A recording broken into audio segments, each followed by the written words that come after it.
That's why I'm not gonna give you a mindset trick to just be like, just stop caring ruthlessly. But how do I do that, Joey? I'm gonna tell you exactly how right now. Top 7 insecurities for men and how to solve each and every one. And bro, you're basically good with women. You're gonna stop giving a fuck what those other weebs think. Welcome back, brothers. This is gonna be one of the most valuable videos on this channel, I already know, because along my journey, this is something that I struggled with very heavily and I have diligently overcame to the point now where I have abundance in this area, right? So without further ado, today we are talking about how to stop giving a fuck. Now, when I say I struggled with this, you can go all the way back to high school, but especially right after high school ended, right? My senior year of college, my insecurities and my care for what other people think really stemmed from my first relationship ending. It ended in a pretty brutal, debilitating way for my identity. Long story short, the girl I was with ended up getting with like my best friend at the time. And I didn't know how to deal with that. And with that stemmed a lot of insecurity. Now, when I would go to the gym, right, I would have wandering eyes. I wouldn't be able to focus on my workout because there was this internal chatter all the time of, what does this person think? What does that person think? Do I look cool? X, Y, Z. When it came to a fraternity, I wanted to have a social circle. I wanted things to do, people to drink with. And the fraternity I joined, I didn't really fit in with that well because it was mainly centered around sports. And I didn't give a fuck about sports, but I wanted everyone to like me, so I would force myself to try to learn these things just so these people would like me. Now, I dropped that whole school after the first semester, but this trend kept along, and it made it very difficult to make meaningful relationships, very difficult to pick up the woman I was attracted to, right? Very difficult to have any really quality of life because I was always on survival mode, right? I was serving other people instead of serving my own needs, and it was debilitating. Now, big reason I think I struggled with giving a fuck and having the social anxiety was my self-awareness, right? I was pretty self-aware at the time. Not as self-aware as I am now, right? But the reason that self-awareness causes social anxiety and caring what other people think is because it creates inhibition.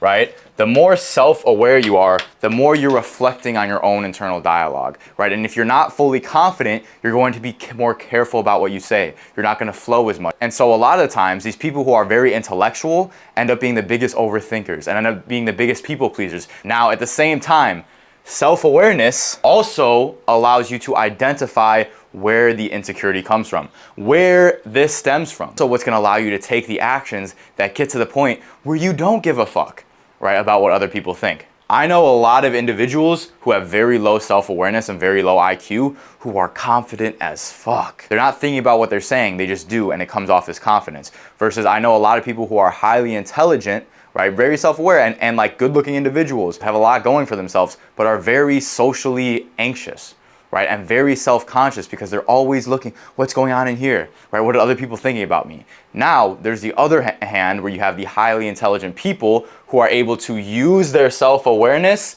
to solve their problems and to build that confidence. And that is what I've been able to do for myself, right? The problem when I was very insecure is I had the self-awareness plus the insecurity and I wasn't doing anything about it, right? Once I was able to take that self-awareness and say, hey, this is why I care so much about what other people think is because of X, Y, Z insecurity. Let me do something about it is where the self-awareness became a tool, right? It's like that graph they have on Reddit. I'll pop it up here where they have like the Neanderthal, the very low IQ guy on this end, and then the genius on this end. And then there's a bell curve with the midwit on top and a majority of people being in that midwit section, right? What that midwit section in the sense of not giving a fuck, because those are the people who give the most fucks, are the people who are self-aware of what other people think about them, right? But are doing nothing to solve it, but are not taking the actions like the method, right? Like all the things I'm gonna talk about this video to gain ultimate confidence. You have the people who are all the way on the right, who are the most self-aware and also the most confident, who have used their self-awareness to their advantage. So let that be you, right? If you're the Neanderthal with 0 IQ, you probably don't even need this video because you don't give a fuck. So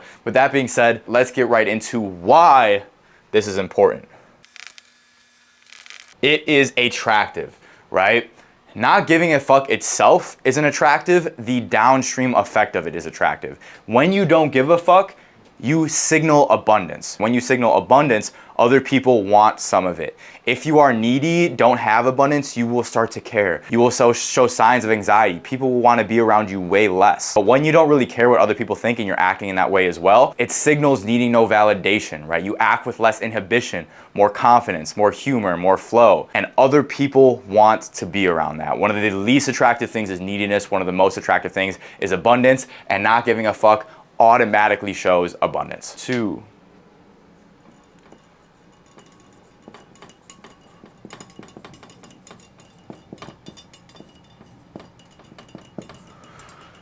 Quality of life, brother. I don't need to explain this one much, because if you've dealt with caring what other people think and overthinking about other people's opinions, right, you know what it's like. Looking over your shoulder every couple seconds, right? Not being able to flow, always thinking about what you're gonna say, being in your head instead of being present. That is a very low quality of life, right? The best thing we can ask for is confidence. We can't ask for happiness because life is just that way. You're not always gonna be happy. What you can control though is your confidence. If you can go through life where everywhere you go, people respect you, you respect yourself, you have that inner peace, that is the best you can ask for. And so I'd say the best way to improve quality of life is stop giving a fuck what others think, which is only possible once you do the things in this video, right? It's a downstream from confidence. Number 3.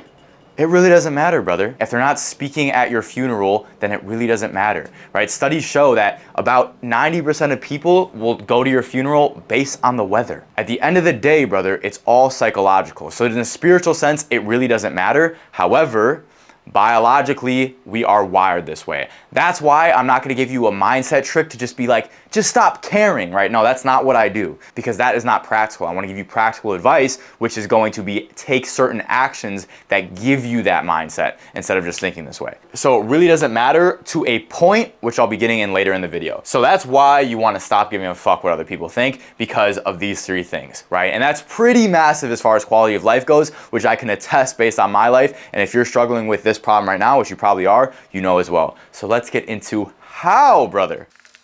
Let's get into the game, brother. So why do we even care what people think about us in the first place? Number one is we need them, right? We need them. Maybe we're lonely. Maybe they're our boss. Maybe they're our community, right? We need them in our life for ultimate fulfillment and maybe even survival, right? This is biological. If we need someone for our confidence, fulfillment, and survival, we are going to care what they think about us. Number 2, right? We are not self-validated. If you are not self-validated, that means you get your validation from elsewhere, right? And if you get your validation from elsewhere, you're going to care about what other people think about you, because that is your identity. And if your identity is not secure, you're gonna crawl and scrape for any validation you can get outside of yourself. Number 3 is going to be respect them, and this one is the most important.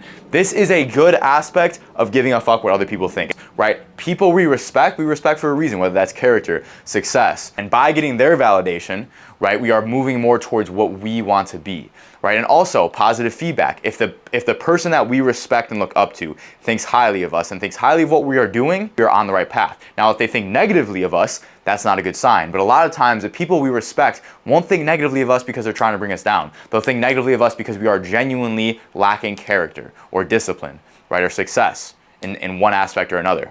Now, the main one and the one we have most control over is going to be number 2, right? We need their validation. We need their validation, right? You cannot be insecure. You cannot be insecure in this life. If you're insecure in this life, you find validation elsewhere. If you find validation elsewhere, you care about what other people think. If you care about what other people think, you will naturally be needy, which is extremely unattractive. You will have a low quality of life because you're in your head all the time instead of in your body creating. So what do? We ruthlessly eliminate insecurity, right? Ruthlessly. But how do I do that, Joey? I'm gonna tell you exactly how right now. Number one, the biggest insecurities. I'm gonna go over them. I'm gonna go over each insecurity, the top 7 insecurities for men, and how to solve each and every one real quick, right? Physical appearance. This is number one, right? I did a good amount of research on Reddit, on statistics. What are the biggest insecurities men face? Number one is gonna be physical appearance, whether that's your face, your physique. Now, what can we do to control this? I'm gonna go from the bottom up. Number one is going to be gym, right? Get a physique you are confident in. If you are insecure in your physique, right, that's one of the highest leverage things you can do, which is gonna get in shape, right? It's gonna give you so much more confidence. It's gonna give you more energy, more respect from others, right? You're going to look in the mirror and feel good about yourself, and it's going to way lower your need for validation from other people and stop giving a fuck what others think as much, right? Specifically, you're gonna wanna lower body fat for physical attractiveness. You know, between 10 to 15, maybe 17, and at the highest percent body fat, that is gonna give you the most attraction, the most aesthetic physique, and you're also gonna have enough energy to function during the day, right? Let's get into the face. Right? There's so many things we can do here. I can literally go over each part of my body, right? Beard, if you do not have a good jawline or you just think you look good with a beard or maybe your beard sucks right now, get minoxidil. Just apply it to your face twice a day. It's really cheap. As simple as that. Add it with some derma rolling as well. I don't have hair loss issues. I have hair up here, right? So I don't like prescribe this. My brother does more, but finasteride, minoxidil, do some research. Fix your hair, brother, right? Your teeth. Whitening strips, floss, mouthwash, simple as that. Just a $40 box of whitening strips to increase your teeth whiteness is so worth it. Peptides, GHKCU is great for your skin. Melanotan, if you're pale as fuck, right? Increase your melanin, protects you from the sun, highly recommend that. Some good grooming, get a barber, learn how to use a straight blade so you can line yourself up, right? Get some good fashion. This stuff doesn't take that much effort or energy, and it becomes like a game, right? We can spend so much time playing video games, playing GTA and leveling up our character. That doesn't even affect our life. But when it comes to us, brother, that's when the game really begins, right? That's when you start getting real returns on investment. I can assure you investing in improving your physical appearance, right? Looks maxing is going to pay dividends. It did for me, brother. I had a bloated face, no facial hair. My teeth were yellow. My fashion wasn't good. My aura wasn't good, right? Women respected me way less and I was way less confident, right? People treat you so much better once you become more attractive. That's gonna be physical appearance. Number two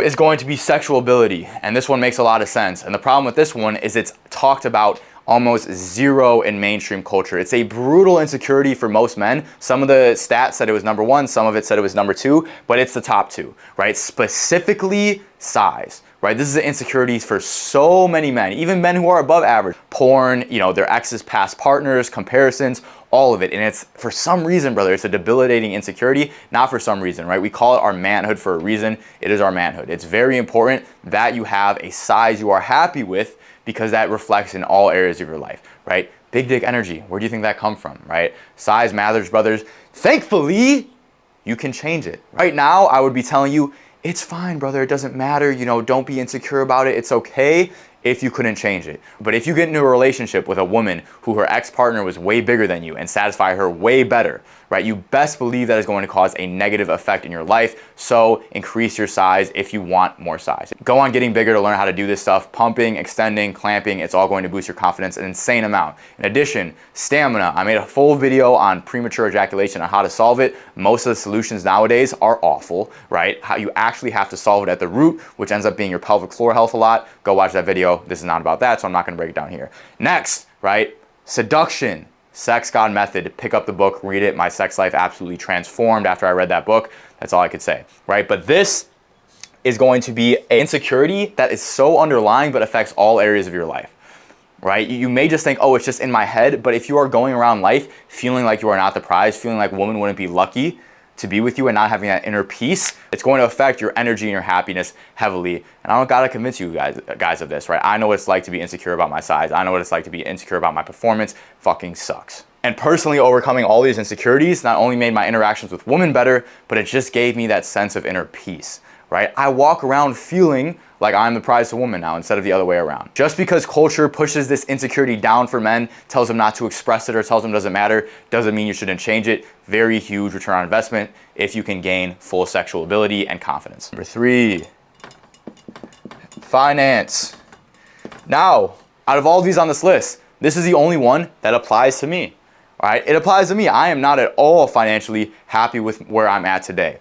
However, it does not affect me as heavily as it could. It doesn't affect me honestly that much. Out of anything in my life, it affects me the most. But the reason being is because I know where my trajectory is, right? I know right now at the age I'm at, I'm not wasting my life. I know I'm going to be successful as fuck. But right now, I don't have that abundance of finances. So, I'm not going on vacations, right? I have a little more drive now. I have a little more necessity. I'm not going to get into a serious relationship because I don't have the finances. I'd rather just get that first, right? However, it doesn't eat away at my life, and it doesn't eat away at my confidence a ton. 100% if I had, full financial stability, if I was balling, I would be more confident. But I will say this, as long as you are on a path to full financial stability and security, but 100%, brother, we all have the ability to have full financial freedom, which is the end goal. So that should be a huge priority in your life. Which I don't think I need to convince you guys of. Woo! Number 4, relationship. And this is a brutal one, right? It's hard to explain in words, and you guys know because probably all of you guys have experienced. But if you are insecure in your relationship, it is so debilitating because it's a negative feedback loop, right? Your insecurity will start to lead to less attraction from your partner, more resentment from your partner, which leads to more insecurity, which leads to more attachment, more neediness, which leads to the relationship ending and everything just in your life just hitting a wall, right? A lot of us have been there, right? It's something that almost every man kind of needs to go through and probably has gone through. However, some men learn, like myself, like my brother, like all my brothers on the method, and other men repeat the cycle, right? And think, oh, it was just a woman. Brother, it's always you. It is always your fault, right? If it was a woman, it was your fault for choosing the woman, right? The first time is necessary, right? But after that, brother, you have to learn female dating nature. You have to. If you want to have any successful woman, if you want to have any quality of life, if you want to not get fucked over, right? And the thing is, it takes such a short amount of time. Like, these 2 books right here themselves, this one first, this one second, are enough. And then mastering sexual ability, and you're good, brother. You're good. And just keep leveling up yourself in all other areas. And bro, you're basically good with women. And now you actually have to internalize these things, take notes if you're interested on some of the topics or some of them, didn't hit as well, you don't understand them, do some more research, right? But this right here is enough. This talks about the biology of women, the red pill, the harsh truths. This talks about more the spiritual aspect, right? Based on these harsh truths, how to build a loving connection with your partner, because that's necessary, right? I want you all to find love. I want to find love one day. And this is not about love. This is about, spreading your seed as far as wide as possible. They balance each other out, right? They're both important. Read these 2 books and you will likely not find yourself in a situation where you're insecure in a relationship anymore, right? I almost know for a fact that will not be me. Number 1, because I know these things. Number 2, I wouldn't get into a relationship that I feel insecure in, right? Why would I do that? If I can just keep upping my SMV, keep upping my character, why would I settle now, get in a relationship where I might feel like the woman's settling for me, which will cause insecurity, which will make my self-development journey slow down a ton, right? That's just unintelligent. However, when I do get in a relationship, I know I'm going to hold the frame, I'm going to be able to lead the relationship, and I will not have this at all. In my first relationship, I had a ton of this. In my most recent relationship, I had 0 of it. Right? 0 insecurity about the relationship. And so I'm telling you, brothers, please follow my footsteps. Read this book. I was just working with a guy who is, read these books, right? I just started working with a guy who's about 60 years old, and he just started learning about these things. And it's like, those videos where they look inside the mind and then it's like the universe expanding. That's like how he felt, right? He was like, holy shit, I can't believe it took me this long to learn it. They won't teach you these things unless you go out of your way to learn them. Next, physical ability. Right? Now, this is one that people have no idea they even have. Some people probably do. If you're a skinny dweeb and you have like experience of other men like pushing you around or beating you in wrestling, you have that insecurity and you're aware of it, right? But most people walking around with a strong insecurity of knowing they couldn't defend themselves, right? If I'm in a conversation with a man, right? Say it's cordial, right? There's no confrontation here, and we're talking, right? And it starts to get heated up. We get in a little bit of an argument, right? There's still probably not a lot of risk for danger, but both men know at the end of this confrontation, if we keep going, the outcome will always be physical. Now, it very, very rarely gets to that point. It might not even ever happen to you, but subconsciously we know that's where it will go. And if we know we could defend ourselves in that situation, if we know we could win, you have an underlying sense of peace and confidence. Now, if you don't have that, that's where the destruction comes in. Not having it is more destructive than the positive of having it. Not having it means you are going around life with the subconscious knowledge that you are at will of these men around you. With the subconscious knowledge that if it weren't for the law, you are at will of the men around you, right? Especially if they're bigger than you. If they're bigger than you and have no fighting experience, you lose, right? If you're the same size, they have any fighting experience, you lose, right? If you have fighting experience and a good amount, you will beat pretty much any individual unless they are bigger than you and they have fighting experience. So I'm telling you guys, like, I've experienced the benefits of it. All my buddies, all the guys on the method who've done it, my brother, just by learning how some simple self-defense, you get such an underlying sense of confidence that you didn't know you were missing, right? Please listen to me. All you have to do, right? Find a gym in your area, look up the reviews, look up, whatever's close to you. Call them and say, hey, I'm a beginner, right? I saw you had XY trial. What would be a good day for me to come in? Right? For sure, brother, you can come in this day. This is when a lot of beginners come. We're very beginner friendly. And is there anything else I need, sir? Nope, you can just show up with athletic shorts on Monday and we'll be happy to have you. Great. Boom, brother. This entire thing eliminated. So that's huge. In addition, of course, if you're a skinny dweeb, you have to build muscle. Gain some weight, just do it. If you've been trying on your own, get a coach that will keep you accountable, teach you the methods that work, and make sure that you are actually moving forward in this process, right? That's physical ability. Last but not least, confidence and charisma, right? We want to be perceived as charismatic and confident. We want to feel like the tribe likes us, like the women are attracted to us. And this comes with this, right? This is built through all of these things. This will all give you confidence and charisma. When it comes to actual charisma, social ability, and confidence, this gets right into the next aspect of how to not stop giving a fuck, which is force yourself into social situations. Right? How do you get better at running? You'll run. How do you get better at fighting? You fight. How do you get better at deep work? You do deep work. How do you get better at social situations? You put yourself in social situations. It's simple as that, brother, right? So me, for example, out of all of these things, right, my biggest insecurity was confidence and charisma, right? I didn't feel confident in my social abilities. I felt super socially anxious, which led other people to not want to be around me that much, which led to my success with women being pretty low. And that negatively affected my life heavily. And so I used my self-awareness to fix this problem. Okay, I am socially insecure, right? How do I fix this? This is destroying my life. Okay, let me think. I have to improve my social ability. How do I improve my social ability? Force myself in social situations. And drinking 8 to 12 beers twice a week and trying to go talk to women because my inhibition is completely empty does absolutely nothing. It's just making myself more numb to the fact I'm insecure. So that's the only one where I would say that's not super positive. Now, going out sober or with a couple drinks is a different story. But for example, what I did in order. Number 1, join martial arts. This is a great way to get yourself around other individuals, also be social, very comfortable space to build your social skills. Not to mention the infinite benefits, getting in shape, learning how to fight, the enjoyment of it, the discipline you build, community, etc. Right? Telling y'all, if y'all need something, you're like, what's the next thing? How do I reach the next level? MMA is gonna be great.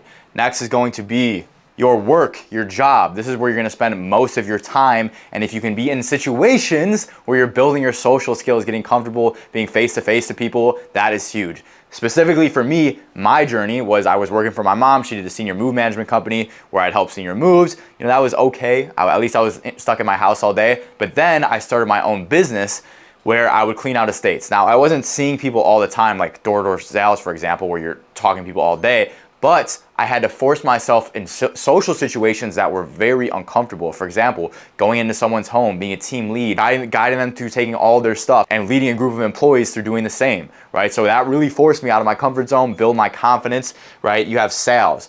I did door-to-door sales after that business for this specific reason that it sounded uncomfortable. I was still socially anxious at this point. That was probably like a year and a half to 2 years ago. I didn't have the confidence level I wanted, especially when cold approaching people or talking to strangers. And I was like, how do I build that? Maybe by talking to strangers for my job, right? So I made a bunch of money there and also got really good at talking to people. I have one of the guys on the method right now who's out doing that. And oh my gosh, his growth is absolutely insane. So if you want to get into that, I could actually have some recommendations from you because I was in the industry. So feel free to DM me. I can hook you up with some people, but really, really recommend doing some door-to-door sales. Next, personal training. This was for me freaking awesome.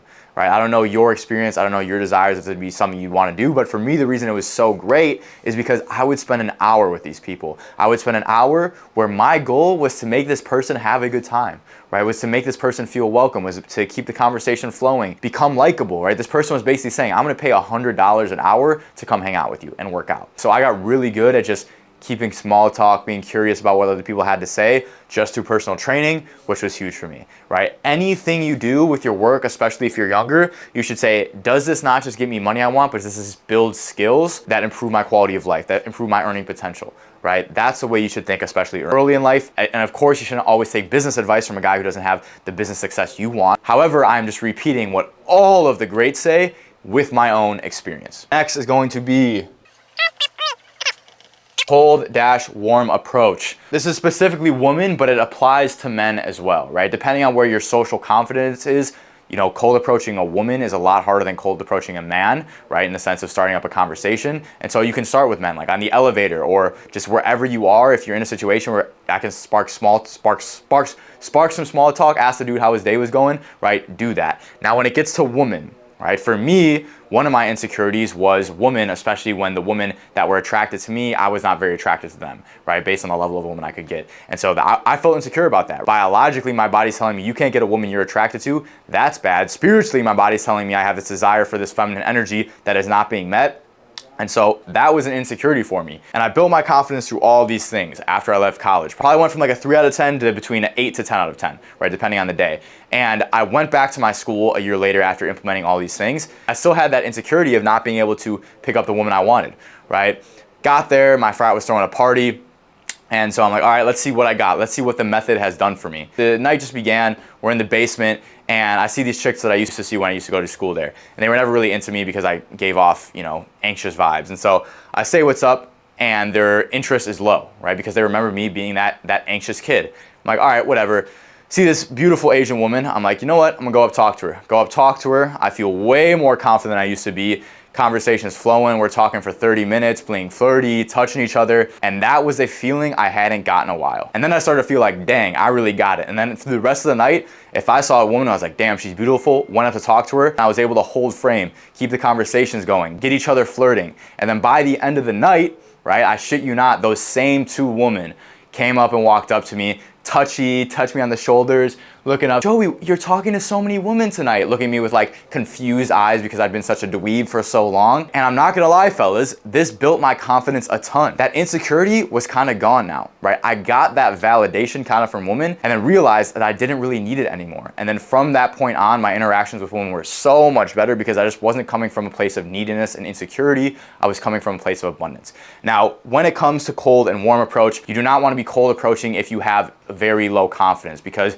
you are probably going to get rejected pretty often, which is going to spiral and lower your confidence, right? You should build yourself up, get a baseline of confidence, right? Start talking to the cashier, to the secretary, building some small talk before you go to cold approaching the most, beautiful woman at the grocery store. And if you are leveling up, especially these 2 things right here, you will get choosing signals from women. Basically, women showing that she is interested in at least your appearance, your look, which makes it a lot easier to go approach, and then you either validate or invalidate if you really are that guy, which is why it's important you actually have social skills before you start putting yourself out there like that. But again, just talking to strangers, whether that's men or women, is going to be great for building your confidence. And now when I'm in a social situation and I have the opportunity to talk to someone, whether that's on an elevator, the secretary, someone's making my coffee, I'll usually do so, right? Because it really boosts your mood when you get to connect with someone, boosts your confidence, right? And it just keeps you socially fluent. And so that feeling of resistance, and I still feel it sometimes too, and it's less and less the more I get out there, but that social resistance of you being like, oh, what should I say? Like, do they want to talk to me?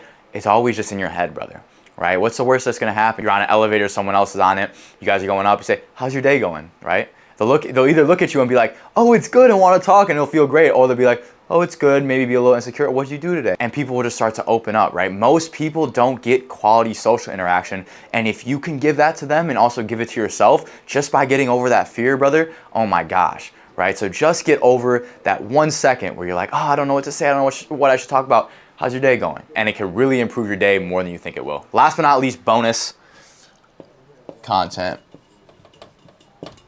And man, I could riff on this for a very long time, but I started posting content about a year ago, more on Instagram than YouTube. More the past 6 months has been YouTube, but it has been absolutely transformative for me not giving a fuck, right? Because I post something, right? A lot of things are controversial I post, and you know, people share it, right? Some people don't like it, some people support it, other people don't. I know people might be talking behind my back. Oh damn, I deleted the part where it says it doesn't matter. It doesn't matter, bro. It matters zero. My life changes zero. The only thing that changes in my life is I have more of an abundance mindset, right? And so I go about life caring less about what others think. This has been a huge way to do this, huge way to boost my confidence and stop caring what other people think, because it's all of this at a mass scale. Instead of 1 to 1, it's 1 to 1,000 or however many followers you have, and you realize it doesn't matter what other people think.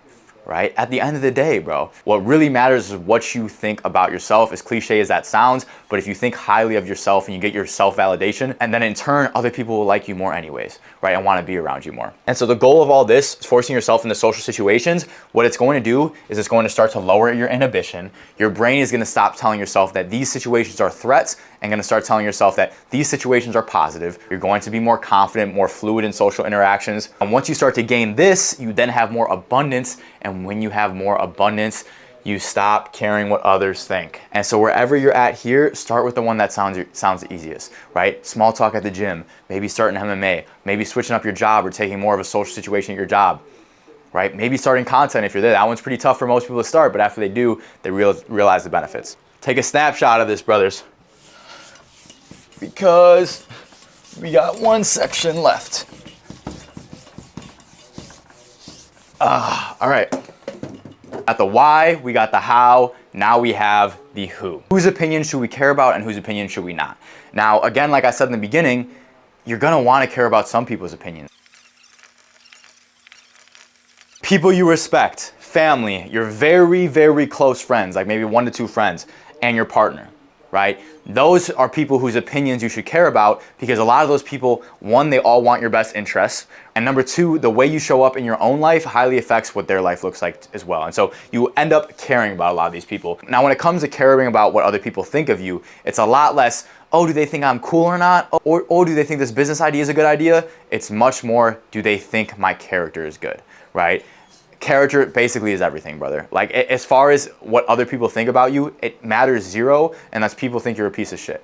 Unless these people think you're a piece of shit, right? People respect family, your very close friends and partners. If they think your morals are low and you're a piece of shit, that's not a good thing, right? Because that reflects you, and that's something you should actually change. Now, if you know your old frat buddies, right, or your old high school friends, or maybe your old teammates, or associates think anything of you, you should almost always disregard it unless you highly respect them. The opinions of the rest of the people are a lot of times, if you're doing well, going to try to bring you down. Only listen to people who you respect, have abundance, or these people right here. And still, at the end of the day, the person who's looking out for you more than anyone else is going to be yourself. And so make sure, number 1, you're listening to yourself, you're listening to your heart, your soul, you're following your morals, your ethics, right, your beliefs, your values. That is number 1. And if you're doing those things and you're self-validated, you're confident, you're going to stop giving a fuck what those other dweebs think, besides the people on this list, right? Now, I understand, brother, this is difficult, right? It's difficult to just stop caring what other people think because we evolved this way. If people didn't like us in the past, we were out of the tribe, which meant, low chance of survival. And so biologically, that's why, people seek status so much. People seek other people liking them so much, is because it means survival, right? We've evolved that way, right? We've evolved to seek status and moving up in the tribe. Now, this is often maladaptive in our day and age because we don't need it. We don't need that extra stress and that extra overthinking. In addition, the thing that society rewards us nowadays is going to be the opposite mindset, right? It's not making sure others dislike us, which sometimes it's not a bad thing that others dislike us, but that mindset and attitude of I really don't give a fuck what anyone thinks is by far the most attractive, right? To men and to women. And so through the things I gave you in this video, right? Number 1, start with insecurities, eliminate all of those, then get yourself in social situations and start to build social abundance there, and you will naturally stop giving a fuck. And so I basically gave you no mindset tips today because that's not the solution. The solution is action. My battery's about to run out, so I'm gonna give you the finishing here, right? If you want to gain that full confidence that I have built for myself, I'm telling you, brothers, it's so worth it when you start working from abundance instead of neediness and giving a fuck, right? You can book a call with me. I'll put the link in the description and my bio. I'd love to talk to you guys.